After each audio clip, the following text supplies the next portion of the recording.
Hi, Mary Jo. Hi, Linda. Thank you so much for speaking to Family First. Thank you. So my kids are just starting to get to this age of being online. So I was loving this book, and I paged through it, and I have some questions. But I know you have some sort of like the top 5 ways that parents and teachers can sort of help keep kids safe online, so that they make sure that they're not going to ruin your computer system, ruin their reputation, all those kinds of things. And can you give us those?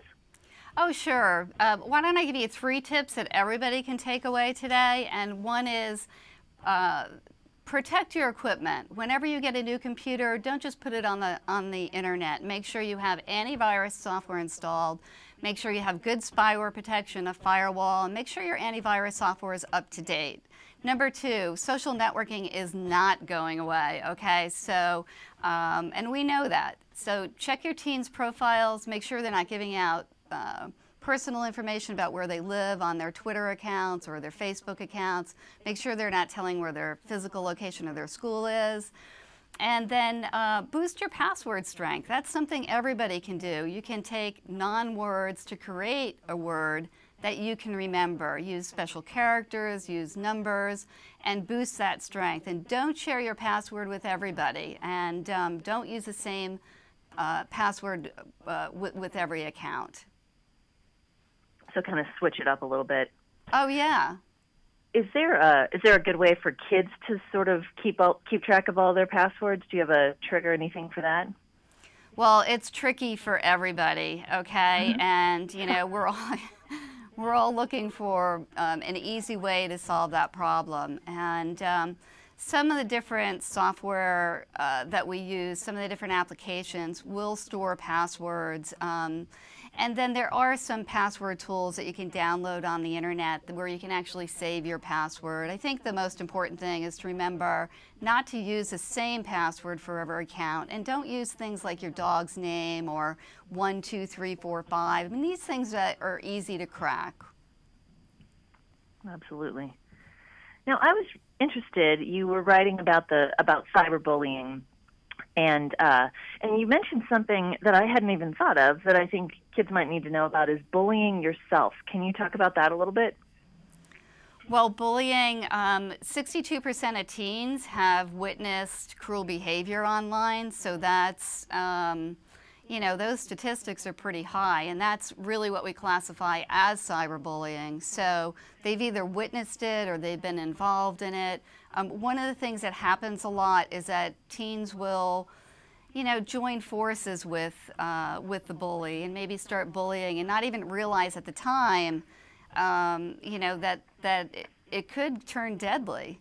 So one of the things that's really important for kids is to, you know, if there is bullying going on, to look for a way to let a trusted adult know, or be an upstander. Don't stand by and just watch something happen, and be careful, you know, not to get pulled into something.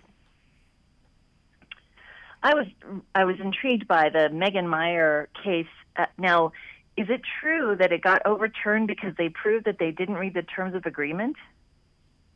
Well, that's my understanding, and it's really a very sad thing that happened with Megan. You know, did commit suicide, and you know, one of the things that came out of that, sort of on a positive note, if there could be one, is you know, sign Megan's pledge, and that's a pledge to really get everybody committed to not bully. Don't use technology as a weapon. And so everybody can download the pledge and take that pledge. You know, you can download that from the internet. And a lot of kids do that, and they start these programs in their school to really support non-bullying. That's a really powerful word to use, not use the internet as a weapon. I think when you start to put it in those terms for kids, it's like, well, I didn't mean to use that as a weapon, right? But when they start to think about that, it really does sort of bring the violent nature of what they could be saying to people. You know, it's true that it really can hurt people a lot. Yeah, and I don't think that kids realize it at the time. You know, they can get pulled into something, and it starts out as a joke or whatever. Then it turns into cruel behavior, and then it, you know, it turns deadly. There was a teen just in Michigan that just recently who was bullied, and she thought about committing suicide. And she reached out to her parents, her grandparents, her sister. So, one thing I will say is that if kids, they do see bullying going on, and just don't stand by, do something. If you're afraid you're going to be the target of a bully, then do it anonymously, but don't stand by. You can actually save a life. Absolutely. Now, one of the things that always kind of makes me nervous is these apps that sort of tell where you are, like Foursquare, I'm over here at the coffee shop or wherever I am. Those seem super dangerous for teens or kids. Oh, sure. I mean, whenever you give your location out, one of the things that's really, that's really a little scary about those situations is that a lot of those applications use social networking, like Facebook and Twitter and things like that.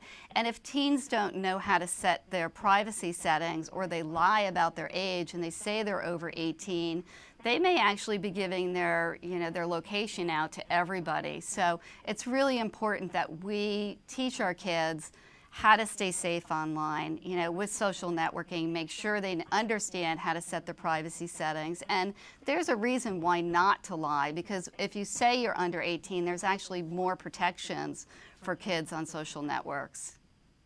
Ah, that's a good point. More protection. Yeah.